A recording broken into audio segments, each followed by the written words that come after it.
इस तरह डूबी थी भगवान श्री कृष्ण की अद्भुत द्वारिका नगरी।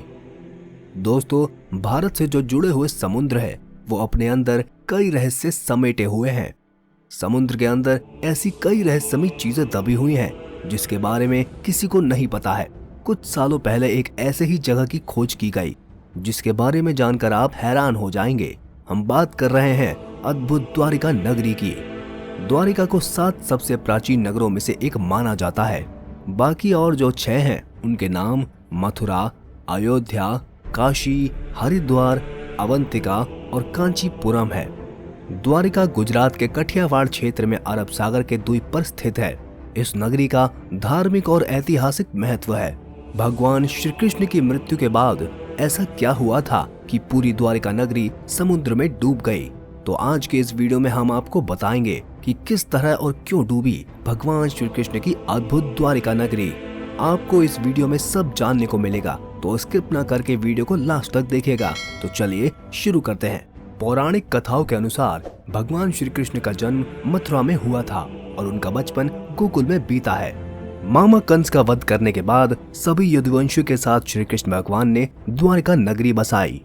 दोस्तों, माना जाता है कि महाभारत युद्ध के 36 वर्षों के बाद पूरी द्वारिका नगरी समुद्र में डूब गई थी और उसी के साथ यदुवंश और श्री कृष्ण ने अपने प्राण त्याग दिए थे। भगवान श्री कृष्ण ने भाई बलराम तथा यदुवंशियों के साथ मिलकर द्वारिका नगरी का निर्माण विश्वकर्मा से करवाया था। इस क्षेत्र का प्राचीन नाम कुशस्थली था। धार्मिक दृष्टि से देखें तो द्वारिका सप्तपुरियों में आता है। दोस्तों, क्या आप जानते हैं कि द्वारिका नगरी के नष्ट होने के 2 कारण हैं? पहला, माता गांधारी के द्वारा दिया गया श्राप और दूसरा, ऋषि मुनियों के द्वारा श्री कृष्ण के बेटे सांब को दिया गया श्राप। श्राप के कारण भगवान श्री कृष्ण की अद्भुत द्वारिका नगरी समुद्र में डूब गई। तो चलिए जानते हैं पूरी घटना। महाभारत के युद्ध में पांडवों की जीत हुई। भगवान श्री कृष्ण ने युधिष्ठिर को राजगद्दी पर बिठाया और राज्य से जुड़े नियम कानून समझाकर वे कौरवों की माता गांधारी से मिलने गए। भगवान श्री कृष्ण के आने के बाद माता गांधारी फूट फूट कर रोने लगी और फिर क्रोधित होकर भगवान श्री कृष्ण को उन्होंने श्राप दे दिया कि जिस तरह तुमने मेरे कुल का अंत किया है वैसे ही तुम्हारी आंखों के सामने इसी तरह तुम्हारे भी कुल का अंत हो जाएगा। श्री कृष्ण तो भगवान थे, वह चाहते तो श्राप को नष्ट कर देते, लेकिन उन्होंने ऐसा नहीं किया और हाथ जोड़कर माता गांधारी का श्राप स्वीकार कर लिया और फिर वह वहां से चले गए। भगवान श्री कृष्ण के पुत्र सांब अपने मित्रों के साथ हंसी मजाक कर रहे थे। उसी समय महर्षि विश्वामित्र, नारद मुनि और कव ऋषि द्वारिका में आते हैं। जब सांब के मित्रों की नजर इन महान ऋषियों पर पड़ी तो वे इन लोगों का अपमान कर बैठे।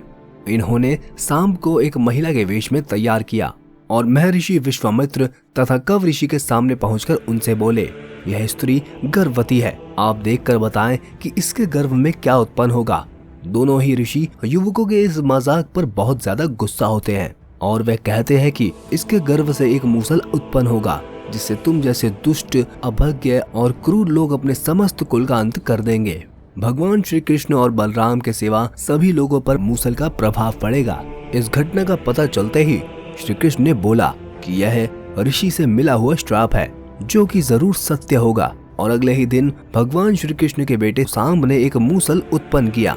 ये खबर सुनते ही राजा उग्रसेन ने मूसल को समुद्र के बीचों बीच फिकवा दिया। साथ ही भगवान श्री कृष्ण ने नगर में घोषणा कर दी कि अब कोई भी नगरवासी अपने घर में मंदिर नहीं बनाएगा, क्योंकि भगवान श्री कृष्ण नहीं चाहते थे कि उनके कुल के लोग और संबंधी मंदिर में नशे और कई अनुचित व्यवहार पर परिवार सहित एक दूसरे का नाश कर बैठे, क्योंकि ऋषियों का शाप तो सच होना ही था। धार्मिक पुस्तकों के आधार पर महाभारत युद्ध के 36वें वर्ष में द्वारका नगरी में अशुभ घटनाएं घटने लगीं। कभी तेज आंधी आने लगती और कभी तेज तूफान, और चूहों की संख्या इतनी ज्यादा बढ़ गई कि लोगों से ज्यादा चूहे दिखने लगे और सोते समय लोगों के बाल और नाखून कटने लगे। पूरी द्वारका नगरी में अजीब सी घटनाएं घटने लगी। गाय के पेट में गधे और कुत्ते के पेट में बिल्लियां और नेवले के पेट में चूहे पैदा होने लगे। जब भगवान श्री कृष्ण ने देखा कि यह अजीब सी घटनाएं होने लगी तो उन्होंने सोचा कि कौरव की माता गांधारी के द्वारा दिए गए शाप का समय आ चुका है। फिर क्या, भगवान श्री कृष्ण ने ये सब देखते हुए सभी यदुवंशी पुरुषों को तीर्थ पर जाने के लिए कहा। इस पर सभी लोग द्वारका नगरी से तीर्थ के लिए निकल गए। और फिर सभी यदुवंशी समुद्र के किनारे निवास करने लगे। प्रभास क्षेत्र में आने पर विश्राम के दौरान किसी बात पर ये लोग आपस में भिड़ गए। ये बहसबाजी झगड़े में बदली और झगड़ा मारपीट में बदल गया। इस दौरान ऋषियों का श्राप इस रूप में सत्य हुआ कि सांब ने जिस मूसल को उत्पन्न किया था उसके प्रभाव से प्रभास क्षेत्र में खड़ी एरका घास को लड़ाई के दौरान जो भी उखाड़ता वो एरका घास मूसल में बदल जाती थी। ऐसा मूसल जिसका एक प्रहार ही लोगों की जान लेने के लिए काफी था। इस लड़ाई में श्री कृष्ण के पुत्र प्रद्युम्न भी मारे गए। यह सूचना मिलते ही भगवान श्री कृष्ण प्रभास क्षेत्र पहुँचे। अपने पुत्र और प्रियजनों की मृत्यु देखकर भगवान श्री कृष्ण ने क्रोध में आकर वहां खड़ी एरका घास उखाड़ ली और हाथ में आते ही उस घास ने मूसल का रूप ले लिया। लड़ाई में जो लोग बच गए थे, जिन्होंने अपने परिजनों को मारा था, श्री कृष्ण ने एक एक वार से उन सभी की मृत्यु कर दी। अंत में सिर्फ श्री कृष्ण, उनके सारथी दारुक और बलराम बचे। इस पर श्री कृष्ण ने दारुक से कहा कि हस्तिनापुर जाकर अर्जुन को यहाँ ले आओ। फिर बलराम को वहीं रुकने को कहा और स्वयं अपने पिता को इस संहार के बारे में सूचित करने द्वारका चले गए।